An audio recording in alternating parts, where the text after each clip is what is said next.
Yes, bibaye ngombwa rero ko tugaruka muri studio ikitaraganya tugarutse rero tubazaniye update cyangwa se breaking news. Turavuze tuti rero aya masaha reka duhite tubabwira uko situation imeze. Nta gutinda iyi breaking news cyangwa se iyi nkuru y'imirwano igaragaye cyangwa se ibereye mu mujyi wa Bukavu. Ntabwo ndibuze kuyinjiramo njyenyine, reka mpite shakisha umuvandimwe cyangwa se Vincent, dore ko nawe ari mu bakurikiranye cyangwa mu bakurikiranye iby'iyi ntambara ibere hano muri Bukavu. Akaba ari intambara rero ihuje cyangwa se itangijwe na Wazalendo, ikaba ari Wazalendo na M23 bahanganye bikomeye cyane. Reka duhite duhamagara kuko ndabona video nyinshi cyane zatangiye kugenda zitrendinga kuri rezo sosiyo. Reka duhite tubigarukaho hamwe n'umutaramo cyangwa se na Vincent, turebe uko ibintu byari bimeze mu mujyi wa Bukavu. Gusa ubu tuvugana inkuru nkuko irimo iragenda ivuga. Vincent urimo uranyumva neza? Ndimo ndakumva cyane. Ndavuze nti iyi breaking news ntago nayinjiramo ndi njyenyine, dore ko nubundi mbona nawe warutangiye kugenda umbwira ko ibintu byatangiye gukara cyangwa se ubonye video ibintu biri gucika mu mujyi wa Bukavu. Ama video arimo kugenda trendinga kuri rezo sosiyo ngo imirwano imeze nabe mu mujyi wa Bukavu. Bimeze bite iby'imirwano? Nkuko bivuga guhera mu masaa 12 z'igitondo mu gace ka Bukavu akazwi nka KTV, hazindutse hagaragara abarwanyi benshi ba Wazalendo. Bakihagaragara nibwo abaturage bahise bahamagara ingabo z'umutwe wa M23. Kugera mu masaha ya saa moya n'igice niho ingabo za M23 zahageze zitangira kuratana n'abarwanyi ba M23. Cyane ku gasozi kitwa Kalale, yes. Mu gace nyine kazwi nka KTV. Abo ngabo rero mu barwanyi bari bamanutse aho bita muri commune Kadutu. Bahangana rero n'ingabo za M23 ahitwa kuri antene ya KTV. Abasirikare ba M23 bari kuri antene bita KTV nibo barasanye n'abo Wazalendo. Icyo gitero ubwo bivuze ngo gitangijwe na M23 nyuma yuko abaturage bari bayihamagaye bayibwiye ko babonye ahantu hari Wazalendo, cyangwa ni Wazalendo zagabye igitero aho ngaho ku kigo cya M23? Wazalendo zari aho ngaho kuri zaturutse mu bice bitandukanye, zirikusanya zihurira kwa ako gasozi kitwa Kalale. Mu gace kazwi nka KTV. Kugeza zimanuka rero zegera muri commune Kadutu, niho ingabo za M23 zari zisinywawe n'abaturage ziri aho bita kuri antene KTV. Zatangiye kurasana nabo igihe kingana n'iminota 20 kugera saa 2:30 bari bakiri kurasana. Mu kanya deje ubwo n'umwanya muto ushize bari kurwana bahanganye. Ku buryo amashuri, amaduka batabaye bagikora neza nkuko byari byitezwe ko bazinduka gukora. Umuturage uhari arimo arambwira ati rwose kumvisha amasasu Wazalendo na M23 ati barimo barasana mu gace ka Kalale. Ati tuzi ibintu biri buze gukurikiraho rwose, ati turumva dufite ubwoba. Ndimo ndabona n'aka video karimo kugenda hano gacara kamaze kongeraho already amasasu ari amasasu. Nyamara birashoboka nubwo abantu bagiye bavuga ngo hari ahantu nubwo ngo hatabereye imirwano ngo bari abaturage bahara cyangwa se hari ahantu habi cyane, ku buryo ngo anytime imirwano ishobora kuzajya igenda ivundagurika cyangwa se igaragara ahantu hamwe na hamwe. Ibyo bavuga ntago ari ukubesha Vincent, ntangiye kubibona ko Wazalendo mo hari yaho ziri. Buriya bigaragara ko izi operation cyangwa se imirwano nk'ingi bigaragara ko igiye kuzajya iba rimwe na rimwe kenshi kanashoboka. Ibyo ibivugwa nibyo n'abaturage, kubera yuko urabizi ko mu mujyi wa Bukavu nta ntambara yabayemo. Wazalendo, Abarundi, Abafari ndetse aba FDLR bikuye muri ibi bice bahita bagenda. urabizi ejo bundi igihe M23 izana abantu bo muri FDLR bafatiwe mu bice bitandukanye mu mujyi wa Goma. General de Brigade Gakwerere yatangaje ko abantu benshi bo muri FDLR bakihishe mu mazu, ko abavuye hano i Goma bamwe berekeje za Bukavu ndetse no mu bindi bice byo mu burasirazuba. Atangaza yuko ibice M23 ubundi yafashe hakihishemo abarwanyi benshi bo muri FDLR. Urabizi yuko ubundi iyo bavuga Wazalendo haba harimo na FDLR burya mu Wazalendo, kuko igizwe n'abantu b'ibirara bari basanzwe birirwa banywa urumogi n'amayoga, ariko hakaba harimo n'abarwanyi bo muri FDLR kuko nibo babigisha imbunda, nibo babatoza, nibo babigisha no gucengera. Abaturage rero bari muri aka gace baratubwira ati rwose Wazalendo banyuze hano iwanje, nk'umuturage umwe utashatse ko amazina ye avuga mu itangazamakuru. Aravuga ati muri iki gitondo ati Wazalendo banyuze hano iwanje, ati bageze hirya gatoya nibwo batangiye kurasana na M23. N'umwe mu bagize sosiyete civile muri Kivu y'Amajyepfo nawe ari atangaza yuko mu masaha 2 n'igice yumvise urusaku rwinshi ruri hagati ya Wazalendo ndetse na M23 bahanahana amasasu.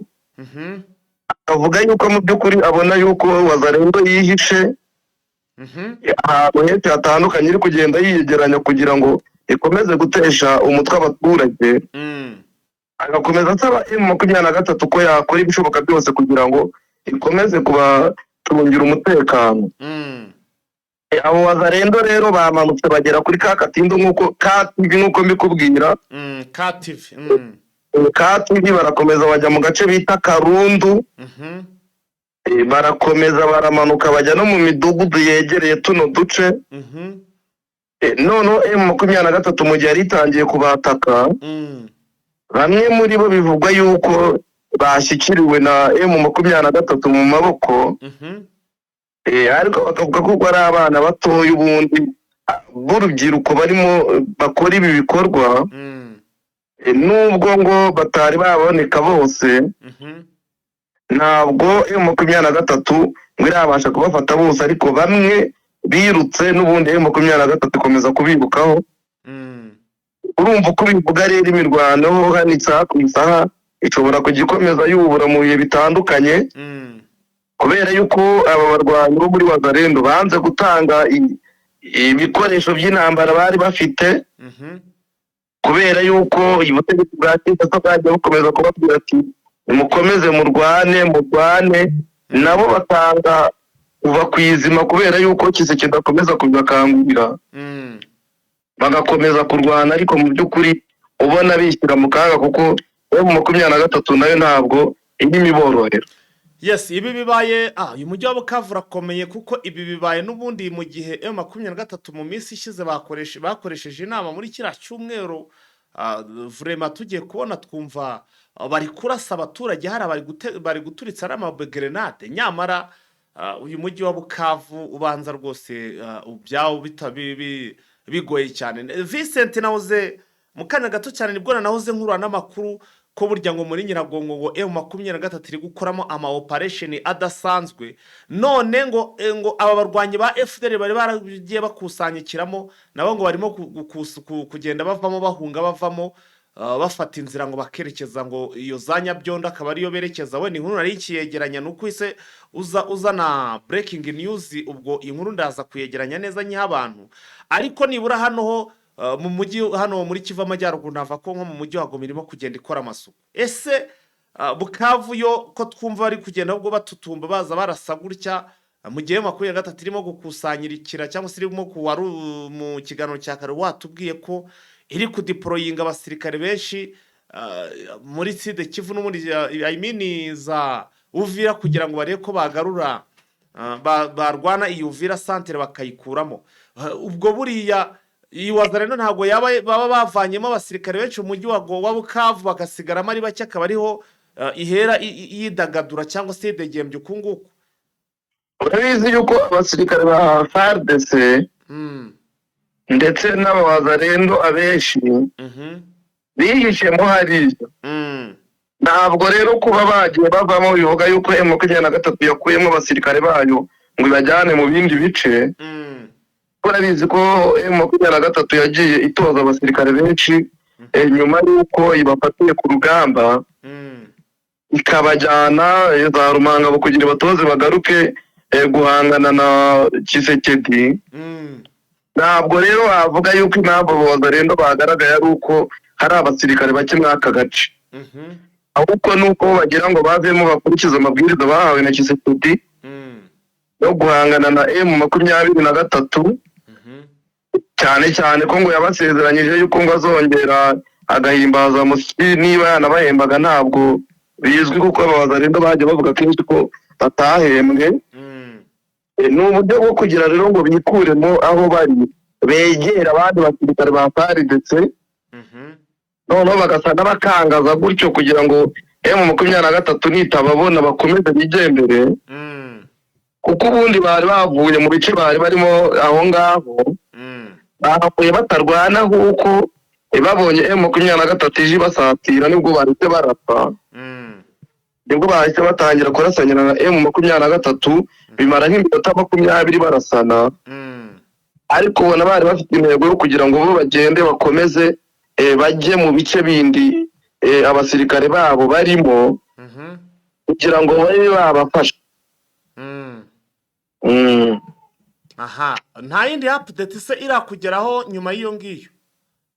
Ikindi nuko bavuga yuko amakuru nyine y'iperereza rya M23 yari yabanje kumenya aya makuru, ariko itegereza yuko Wazalendo bose babasha kwikusanya. Bikavugwa yuko rero Wazalendo bamaze gufatwa bamwe, ariko abandi bose batari bafatwa. Tukaba dutegereje kuza kureba ikiraza gukurikiraho, kuko niba bose bafashwe tukaza kureba itangazo riza gusohorwa na M23 nyuma. Kubera yuko nk'ibinyamakuru byo muri Kongo hafi ya byose byo byamaze kubitangaza, byerekana yuko mu mujyi wa Bukavu harimo panike, abaturage bagize ubwoba kubera yuko Wazalendo bagaragaye nk'ibi bice batangira guhangana na M23. Andi makuru araza kuboneka, turageza ku bakunzi bacu mu bitandukanye. Yes, twakureka noneho rero Vincent bura twakureka ugakomeza ugakurikirana ibyaho hantu. Naza kugenda mbibagezaho mu bice bitandukanye. Sawa. Yes, Vincent rero murumva ko rwose nawe iyi update yarayiri hafi cyangwa se mu byukuri yabikurikiranaga cyane, aho aba barwanyi ba Wazalendo batangiye kugenda bikusanya, bari kugenda barasa. Ngira ngo ku munsi w'ejo hari audio wenda ntago nabashe kuyibumvisha, bamwe mu Wazalendo cyangwa se bari kugenda bashishikarizanya ngo kwegura nk'intwaro ngo bakafata umusirikare wese wa M23 aho bamubona ngo nyine ngo bakamwica cyangwa se bakamurasa. Wenda iyo audio nayizana gake nkayikinaho mukayumva, aho izi Wazalendo cyangwa se tubanze tuyibumvisho nabyo mu byumve ziri kwa ngo bakoreshe n'imihoro n'iki byose. Bonjour chef. Napenda hii message ikuwe partager mu groupe zingine. Muyisangize n'amandi bose mu station iko fo mu vile ya Goma. Basimeze nabi muri Goma. Tuko anotage. Abajo wanatukosesha amani mchana na usiku. Hawa M23. Leo wameshinda mu quartier Ndof, yuko wanazola watu ovyo. Sawa gisi mtu anazolaka samaki mu etape school. Alors tunaisha selo maundi aba watu na M23 biko wanakamata wanaume wa jeune mujina kusema wanapeleka mu formation militaire ni bongo. Biko wanabapeleka ngira ngo murimo murumva iyi propaganda cyangwa se ibi twavuga ngo ni ubukangurambaga batangiye kugenda bakwirakwiza ku marezo sosiyo. Nabango nibyo ngo kongeramo imbaraga aba Wazalendo ngo kugira ngo nyine bakomeze urugamba cyangwa se bakomeze nk'ibi bitero turimo kubona hano mu mujyi ije itandukanye bakora. Wanawaua. Nimeshatia mbaya agenda washachimba mashimo mingi sana mafose commune za mingi sana Munyiragongo wanawabeba mnawazia watu wameenda mformation militaire, kumbe ni bongo yuko wanabatia mashimu na wengine hapa juzi walikamata 50 corps ili basha walikuwa wanamanga mu sebeka Virunga pale ku morgue. Donc jeunesse inaisha, wanaume yangali na nguvu wanaisha, wakafanya tu hapa mwa hii hali tutapoteza meme 15000 jeunes mwa mwingine yako mtashituka mwingine imekuwa ya wanamke tiki. Sasa mimi napenda message kwa partager hivi, tujikaze tuipartager, jeunesse ilamuke, tunamuke. Mwenye anajua alisichaka bunduki abuchomole, mwenye anajua kwenye anaweza pata hata mara mzuri achomole. Donc saa hii vitu viko fo, nishaona solution moja tu ni kuindana na watu mwa mwingine mchana na usiku. Tukipata bahari tunakuwa tu hata arme taba 12 mwa mwingine, tunaanza na system ya guerrilla. Bakipita mkartie basirudie, bakipita mkato hakisha barudie. Sema itatusaidia tusikufe sawa watoto hivi. Sasa tuko tunabakia manyumba wanaika turekipere ni kukufa tu. Unatembea mwingine wanakurekipere unakufa tu. Uko nausha umainite wako wapita watu umainite kuzola tu unaenda ni kukufa tu. Kumbe tukufe tu kuwima. Mimi naanza pele kuva jeune ya uene. Tunashitumania kanye kule majengo. Mko fort.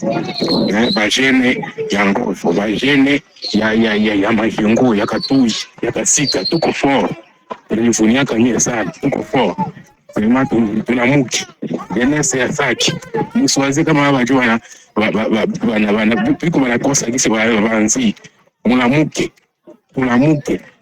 Mwenye kuna arme yake achomole kusudi tuendane nao mchana na usiku ili tusaidia pale ukufa kitu tunakufa sawa mainzi. Watu tuwaangalilie. Tufomokane nabo wewe mwingine mchana na usiku. Anapita kupika. Akona mbele anakupika. Yuko anatumaliza ovyo ovyo. Na wewe kusema wanda mformation militaire ni bongo. Yuko wanda wanawaua Munyiragongo wanawachimba shimu wanapita au vile. Sasa tunaisha. Vraiment tujigombani yako si peke jeunesse ya Goma mujikaze, jeunesse tunamuke tunaisha ni wa polisi wenyewe kumwambie mulitoka mama mateni mko na marme zenu naficha mko mnazisaidie zitusaidie ni wa baba nani ni wa soldat FARDC mtoto mateni mnamuke tutembee nazo mchana bila kujificha. Tukikutana nabo tugonge, tukifanya vile today kutuwafa na tuwaunde mu mabiro na hibane hapo iko na tabita kushita watu makartie unakaona na pika ile watu si yote hiko kama mwingine ya Goma yote hicho ilifanya bana hiko ni sana hiko na tesa watu unasikia wakifika mu kartie maki Mungu ipita kanene kapo kalenda kana semeni kartie bongo wanyama wana inosaba na kufa. Sasa tunamuke tuindane nabo mwingine. Yes, hano mwumvisha byinshi cyane ndagira ngo mpite mbasomera iyi message ni message ingezeho nonaha ngira ngo nsanishanye cyangwa se njyaniranye n'iriya video cyangwa se n'ibyo tumaze kubabwira kubigendanye n'iriya bitero cyangwa se n'iriya mirwano yakozwe cyangwa se iri kubera hano na mu mujyi wa Bukavu. Dore nguko uko urugamba baruteguye izi ngabo z'abarundi hano za Uvira. Dufite amahirwe menshi cyane cyangwa se 23 amwe mu mahirwe menshi cyane iba ifite nuko ibinyamakuru byinshi babifite amakuru ndetse bikagenda biyatangaza umugambi mubi cyangwa se iba bitegurwa kuri izi ngabo z'abarundi ukamenyekana. Nkungu dore inkuru ingezeho. Uyu Mutarama arambwiye ati bonjour ati jewe ndi umurundi mbakurikira kuri YouTube. Hari amakuru nifuza ko muri M23 bamenya. Jewe mfise umusirikare w'ishuti yanjye ariko ari muri Kongo muri kiriya kibaya cya Rusizi aho hari za Kamanyora. Akaba akomeza avuga ati nta kunda kumbwira byinshi, ntabwo umusirikare akunda kumubwira byinshi kuko phone yo mufatisha ni ikirundi yanditse kiragoranye, murabizi ukuntu ikirundi baba bacyandika, ariko ndagira ngo tubigendanemo neza mubyumve uko mubyumva, nimurangiza nyine ubwo namwe muraza kugira ibyo mukuramo. Nta fone mufatisha kandi ngira ngo boca bamwica, ngo fone nyine ze ngo baba basaka mwamufashe ngo boca bamwica. Ariko yarambwiye ngo umugambi uhari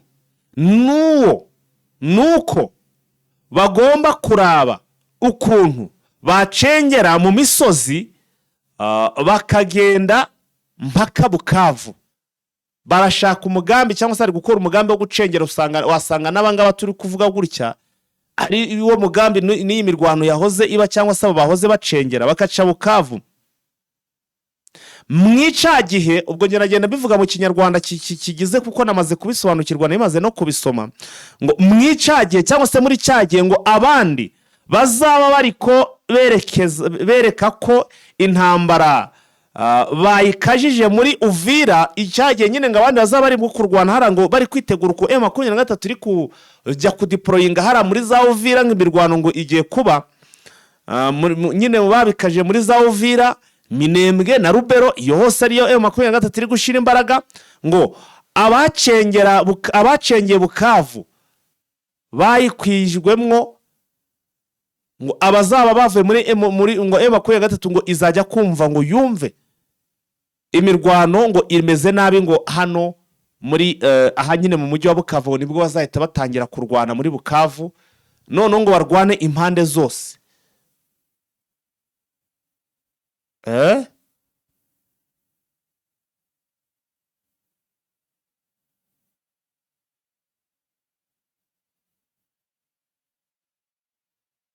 Ngo hakaba ari hari abazi neza amayira yahari ababatwara, ngo ababatwara barahari bavuka za Bukavu cyangwa se bazi neza biriya bice ku buryo bagenda babacengeza gake gake. Ngiyo breaking news mu byukuri nava ngo irimo iragenda icyaracyara cyangwa se abakuru make ari kugenda apfupfunuka.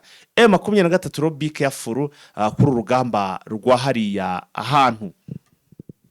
Roho nzima itura mu mubiri muzima. Kwivuza bisaba gushishoza, tukirinda imiti ikoze mu binyabutabire, tukagana imiti ikomoka ku bimera ikoranye ubuhanga n'ikoranabuhanga. Prime Health Infinity yabazaniye ubuvuzi mpuzamahanga Chinese medicine bukoresha imiti ikoze mu bimera 100%. Fasha by'umwihariko abafite indwara za diabete, umuvuduko w'amaraso, impyiko, hepatite B n'izindi ndwara z'umwijima, amara, amibe, hemorrhoide, asima, sinezite n'izindi. Bya prostate, kubura ubushake cyangwa gucika intege mu byo gutera akabariro. Ababyeyi bazahajwe n'ibibyimba byo mu nda, infection, ibibazo mihango, kubura ubushake no kutabyara, tubakoraho rikaka. Prime Health Infinity ikorera i Kigali ku Kimironko inyuma y'isoko ku muhanda ujya Kigali Parent School. Dukorera kandi mu mujyi wa Gisenyi kunsi yahahoze gare umanukiye kuri Avenue kwa Clave. Prime Health Infinity ubu yamaze kugeza stock y'imiti muri Leta Zunze Ubumwe za Amerika, kugira ngo abari muri Canada, Australia na Leta Zunze Ubumwe za Amerika mwese bariho mwishyurira imiti kandi bagera hari hiturutse kitarenze iminsi 2. Nta mpamvu yo kongera gutumiza imiti mari igihe kirekire bikaba byakuviramo no kubura amafaranga yawe. Ibihugu by'Iburayi nka Finland, Ubwongereza, Ububirigi, Ubufaransa n'ahandi Brazil ndetse n'ibindi bihugu bya Afrika dukoresha posta na DHL, namwe imiti kabageraho mu gihe kitarenze iminsi 5. Duhamagare cyangwa twandikire kuri WhatsApp 788999005.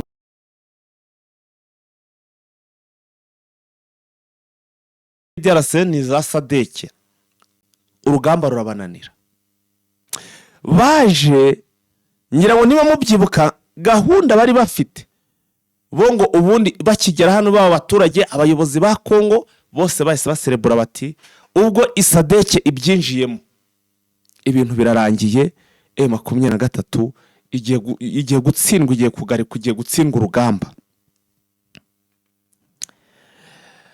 Icyo gihe Uwiringoma yari afite ipeti rya majoro, haba ngo majoro Uwiringoma arangije aravuga ati zingabo barazibeshye, ubu none baze tubereke isomo ry'intambara, bati turabiteguye.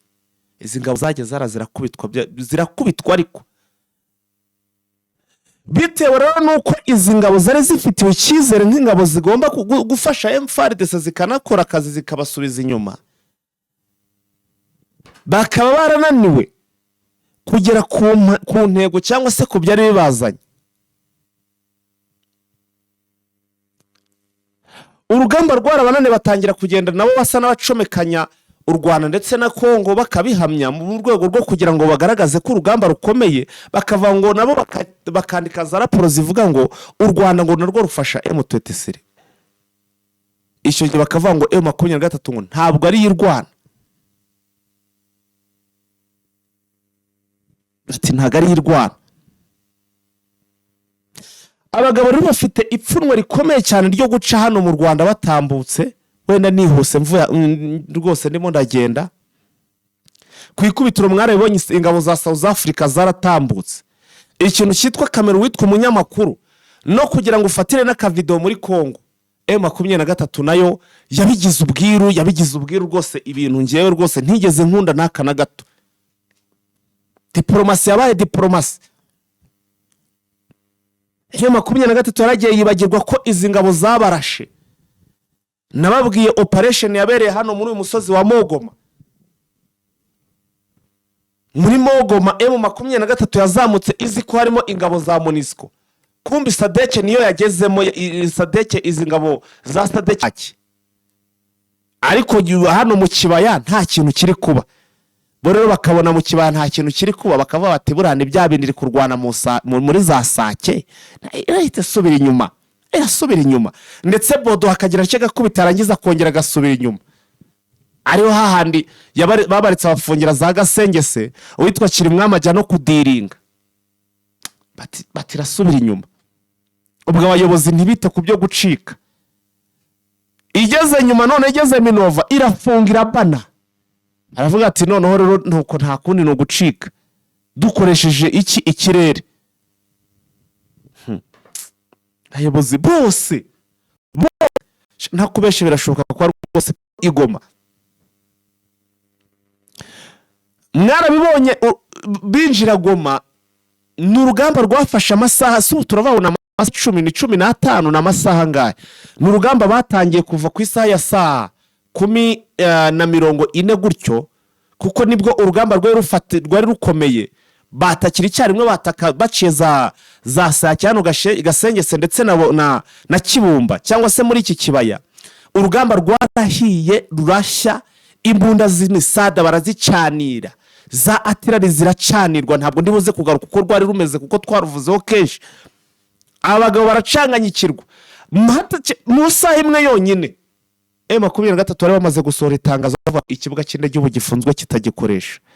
Izi ngabo zari aba bagabo bari gucika banyuze mu mazi. Ubwo mu by'ukuri naho harimo ibibazo bikomeye cyane. Izi ngabo zabuze uko zicika, aba FDL babuze uko bacika.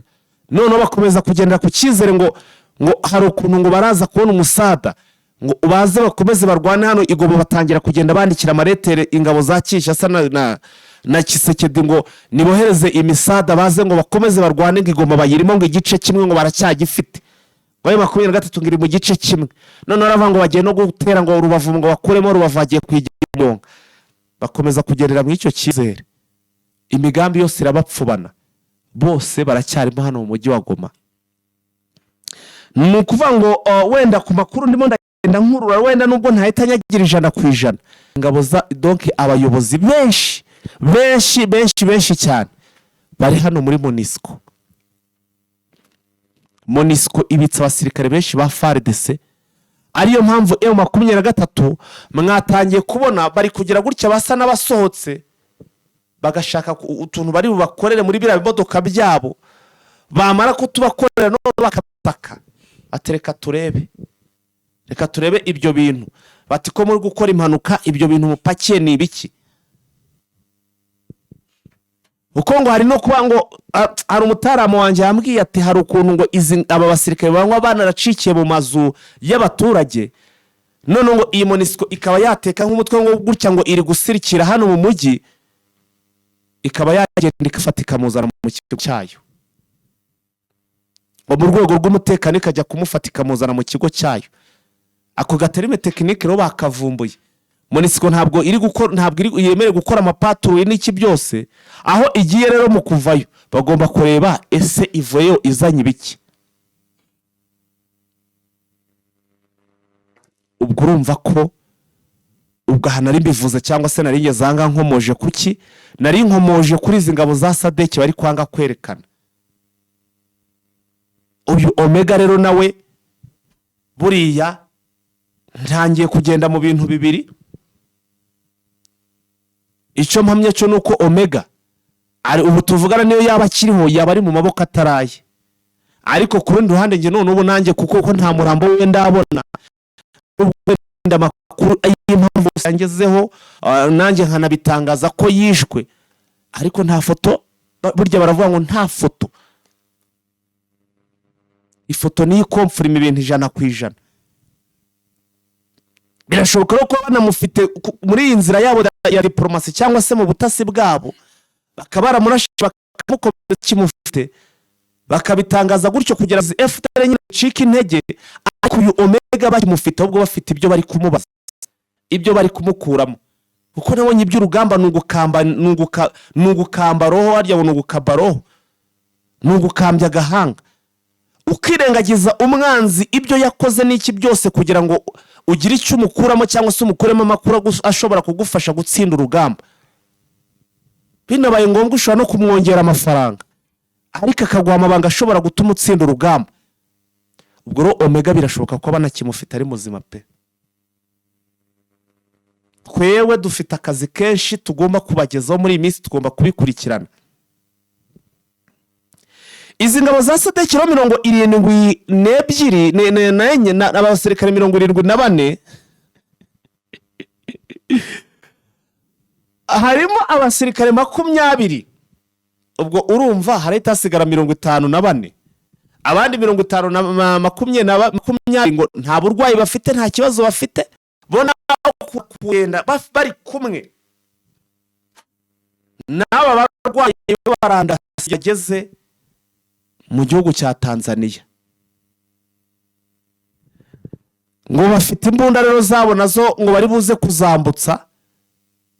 Hari imbunda ngo bafite ngo zo mu gihe ngo niba ari cyande mana yanjye, ngo izo mbunda zabo ntabwo bazisiga, ngo bagomba kuzambutsa nazo izo mbunda zabo ngo barashaka kuzambutsa. Ayo 23 nta mbunda ati niyo barazizanye hano zarishuwe, izo mbunda ntaho muzijyana. Abatanzana muri diplomasi yabo bati nyaboneka mu dukoresho twacu tutuzane, twari twaje kugarura amahoro. Bati ntawe zo mujyana. Afite imbunda ngo niba zitwa za sasaba, niba ari za sabasaba, niba ari za bwoko ki, izo mbunda ngo barashaka kuzisubizayo bakazinyuza mu Rwanda. Namwe mu nyumvire ngo bashaka izo mbunda kuzisubiza bakazijyana bakazinyuza mu Rwanda. Ariko wenda hari bazitwaye bu PS hari bagize zagenda, ariko sinzi ko bakwemera kuzibanyuza kubazinyuza mu Rwanda bazifashe nka nyine bagenda bugenzi bwero kareka. Tuma no kuba ari kubashorera bazanya bari hafi no kuzana n'inkoni bameze nk'uri manza n'igiti, ahubwo bizagera zagisha n'igiti cyaha ngaha sunika imbere genda. Yarakaye.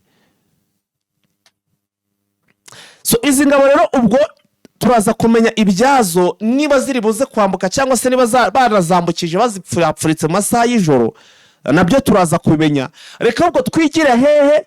Twigire muri Sud Kivu. Ejo nakoze inkuru mbabwira nti Sud Kivu abantu benshi muri kumva hari kuvugwamo imyiteguro y'intambara. Aha turakomeye. Weekend yagenze neza se?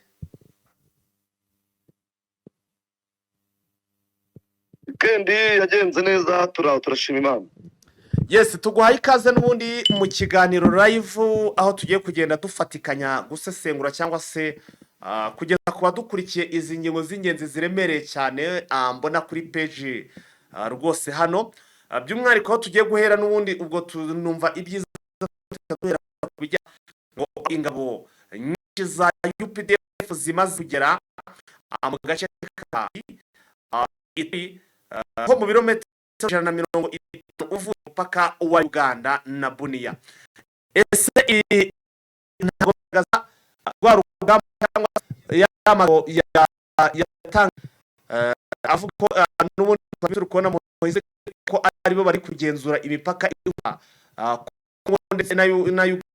Ibi si ibimenyetso bigaragaza ko aribo barimo kuyigenzura iyi mipaka. Nibyo uko ubivuze, ingabo za UPDF zatangaje ko ziri kugenzura agace ka Mahagi.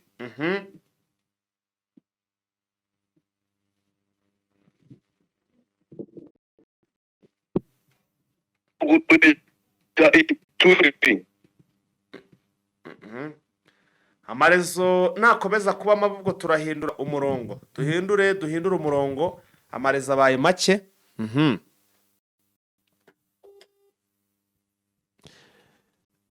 Yes, Vincent. Nibyo tumaze kubivuga. Ingabo za UPDF zatangaje ko ziri mu gace ka Mahagi mu majyaruguru ya Ituri. Yego. Ibi nyuma y'uko ingabo za UPDF zigiye mu gace ka Bunia, naho akaba ari mu ntara ya Ituri, mu burasirazuba nyine bwa Repubulika ya Demokarasi. Ahangaha muri Mahagi akaba ari mu birometero 50 majyepfo ya Bunia. Ngo barimo mu bijyanye n'iriya ngo hariya nk'uko Ken Rugaba yabitangaje, mu buryo bwo kugira ngo bagenzure utu duce kuko harimo na Uganda. Kandi umuvugizi wa gisirikare cya Uganda akaba yaravuze yuko bari ahangaha kubera ko ari amasezerano ya Repubulika ya Demokarasi ya Kongo yo guhaca imitwe yitwaje intwaro iri muri aka gace, cyane cyane ADF naro. Ariko abaturage bari muri aka gace bakavuga yuko bahuye imodoka wa gatandatu irimo ijya muri kano gace ka Mahagi, kandi bakavuga yuko agace ka Mahagi nta ngabo za ADF zibamo, ko habamo ingabo zitwa Zaire ndetse na Codeco. Bikavuga yuko rero ari muri wa mugambi wa Ken Rugaba yatangaje ko nta kintu kimwe kizakorerwa ku mupaka wa Uganda na Repubulika ya Demokarasi ya Kongo igisirikare cya UPDF kidatanze uburenganzira, nk'uko yabyanditse kuri Twitter yiwe. Bivugwa ko ari ukugira ngo agenzura utu duce, ariko ko ADF ntayo iri muri aka gace k'Imahagi, ko harimo Codeco ndetse n'ingabo zitwa zo mu mutwe witwa Zaire. Bikabivuga yuko ngo yirwanaho kandi ngo yita ku baturage babo, ariko bitandukanye n'ukuri guhari. Ko numva bitoroshe. Ubwo rero bivuze ngo kiriya gice nta ngabo za FARDC na zimwe ziriyo. Ingabo za FARDC zirahari nk'uko byatangajwe nyine n'umuvugizi w'igisirikare cya Uganda. Avuga yuko ngo baje muri kariya gace ngo kugira ngo bafatanye n'ingabo za Repubulika ya Demokarasi ya Kongo.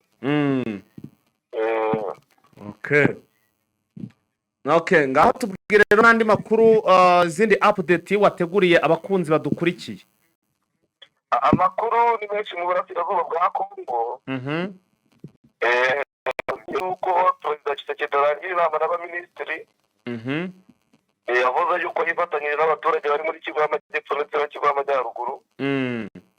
Avuga yuko agiye kongera ingabo nyinshi muri Nord Kivu ndetse na Sud Kivu, cyane cyane mu gace ka Walungu, kuko hari imirwano ikaze hagati ya M23 ndetse na Wazalendo. Avuga yuko agiye kongera ingabo, akazohereza Nord Kivu ndetse na Sud Kivu, kandi akavuga yuko ngo afite icyizere yuko ngo azigarurira ibice yatwe na M23, nubwo M23 itabuze kumukwena. Nanga itatangaza yuko bo gahunda bafite ari uko bagiye Kinshasa, ko bagiye gukora igishoboka cyose bakabohora igihugu cyose cya Kongo, nubwo abantu bavuga yuko ngo nanga yafata ibihano ku rwego mpuzamahanga. Ariko itatangaza yuko agiye kugera Kinshasa, nubwo Tshisekedi yavuga yuko yongereye ingabo ngo zimukoma mu nkokora. andi makuru ahari ni uko n'iki gitondo hazindutse hacacara amakuru avuga yuko ubwato bwa MV Emmanuel Bani bwa perezida Joseph Kabila bwakoraga muri Lake Tanganyika ubwo ariko bwafatiwe muri Lake Tanganyika ku ruhande rwa Tanzania ashinjwa ko ubu bwato aribwo buzanira M23 intwaro. ubwato bwa sibyo ndimo ndavuga nta bagabo bateye kuzajya babajenjekera. Tanzania mo kubafasha bajya kubakura bo irimo gufata abantu bose bumva ngo bakorana bajya kubarekura ngo barabarekura mu banga. Ubwato rero bukaba bwafashwe ku mabwiriza bwafashwe ku itariki 28 ushinjwa ko Kisekedi yaba ashyigikiye AFM ubwato rero bukaba bwarafashwe bashinjwa ko buzana imbaraga. Byaba ari byo byatumye se izi ngabo za Tanzania zagombaga guca hariya bahise banabika